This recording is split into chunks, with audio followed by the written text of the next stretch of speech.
Audio presents an unabridged recording of The Angel's Command, a tale from The Flying Dutchman by Brian Jacques, narrated by the author and others.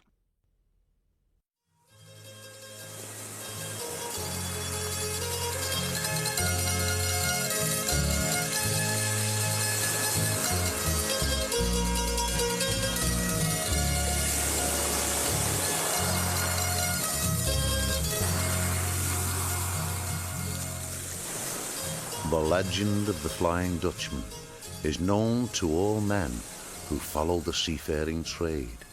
Captain Van der Decken and his ghostly crew, bound by heaven's curse to sail the world's vast oceans and seas for eternity. The curse was delivered by the angel of the Lord, who descended from the firmament to the very deck of the doomed vessel. Van der Decken and his evil crew were bound, both living and dead, to an endless voyage.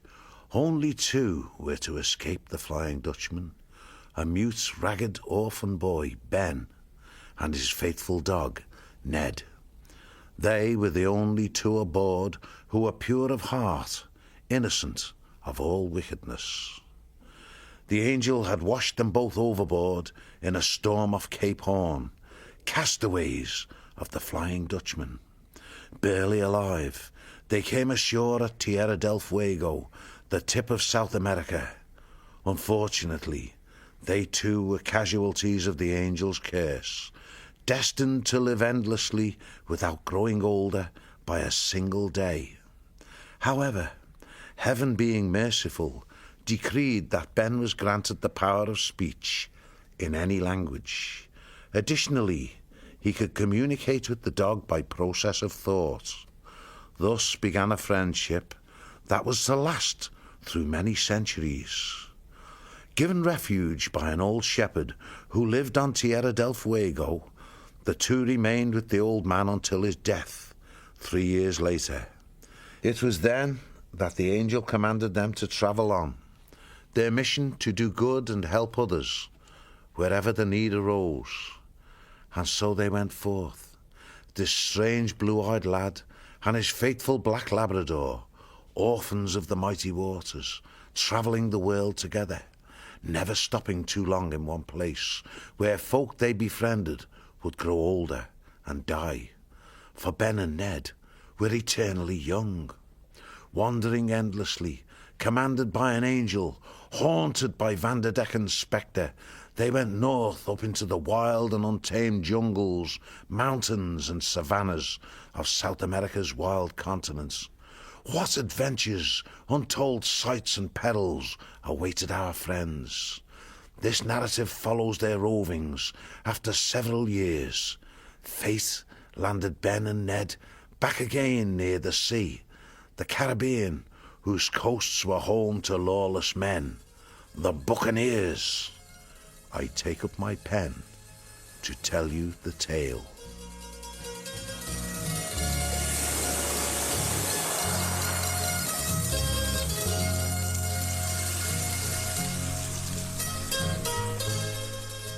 Book 1, La Petite Marie.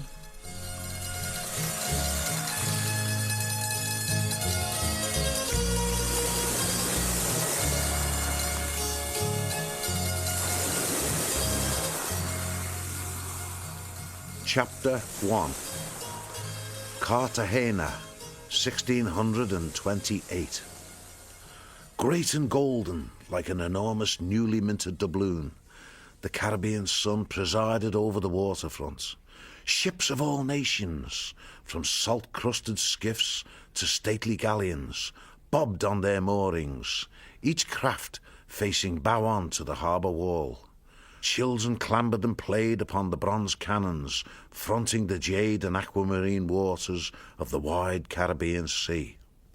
Along the dusty quayfront, fishing boats unloaded their catches straight to the stalls. Noise and bustle was everywhere. Women sold plantains, melons, coconuts, and an amazing variety of exotic fruits and vegetables. Parrots squawked and monkeys chattered from their cages of split bamboo. Men squatted in the shade, bargaining for spices, rum, snuff, and tobacco. Young girls danced and sang to the music of guitars and drums, cajoling coins from passers-by. High in its ornate tower, the bell of Santa Magdalena clanged dully over the red-tiled and palm-thatched dwellings, which ranged from austere Spanish architecture to bedraggled local hovels. Taverns, bodegas and inns were packed to the doors with laughing, brawling, arguing and drunken seafarers, pirates, freebooters, corsairs and buccaneers, known collectively in Cartagena as the Brotherhood, those beyond the law of honest men. Ben and Ned sat among the trees where it was relatively peaceful and free from trampling feet. After travelling alone in sparsely populated regions of South America for so long, they had been watching the teeming life of the quayside for fully an hour, both rather taken aback by this sudden surge of noisy humanity. The big black Labrador passed a single thought to his tow-headed young companion. Well, are you hungry enough to go and explore yet? The boy smiled into his friend's moist dark eyes. It would be a nice change to eat something cooked by somebody else besides myself.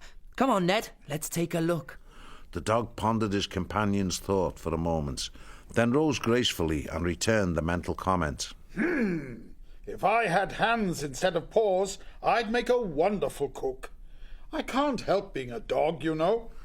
Ben patted Ned's head affectionately, answering the thought. I'll wager you'd be the world's best cook, just as you're the nicest dog on earth. The black Labrador's tail wagged. Oh, you're just saying that because it's true. Follow me. I'll sniff out the place where the food smells good. People did not pay much attention to the pair as they strolled along the harbour street.